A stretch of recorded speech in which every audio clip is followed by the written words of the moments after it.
The ballroom was buzzing with clinking glasses, polite laughter, and the kind of chatter that only happens at expensive corporate parties. Waiters in crisp white shirts floated around with trays of champagne, and a towering chocolate fountain glistened under the warm lights. But at a small round table, tucked away in the far corner, sat a little girl in a wheelchair. She couldn't have been older than 9. Her silky brown hair framed a pale face, and her hands rested quietly in her lap. In front of her was a small birthday cake with 9 candles, unlit. No one was paying attention. Her name was Emily Carter, daughter of James Carter, a billionaire CEO whose name was plastered across magazine covers and stock market reports. Tonight was both her birthday and her father's corporate celebration. But while the room celebrated profits, Emily sat alone, staring at the candles like they belonged to someone else's life. On the other side of the room, a man in a faded gray suit was holding his son's hand. David Miller was not part of this world. He was a single dad, a mechanic who had come as a guest of one of the event's suppliers. His son, Liam, was 7 and had a knack for noticing what others missed.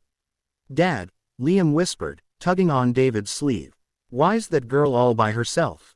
David glanced over. The sight stopped him cold. She wasn't just alone. She looked invisible, even though she was the most fragile, striking presence in the room. They made their way across the polished floor. David knelt beside Emily's wheelchair, his voice warm but careful. "Hey there," he said with a small smile. "Mind if we join you?" Emily's eyes flicked up, guarded. Then, slowly, she nodded.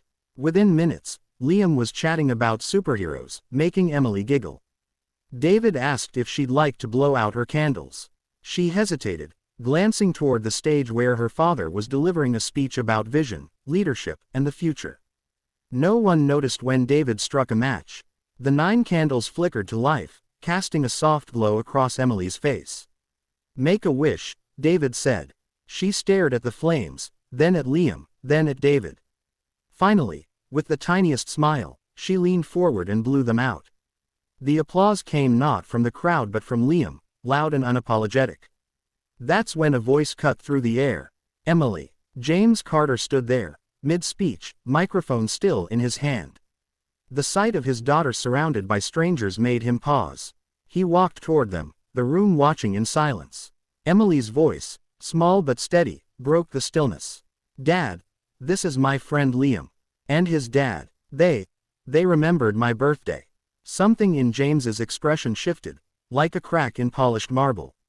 For the first time that night, the CEO didn't look like a businessman. He looked like a father. And then, without saying another word, he pulled up a chair.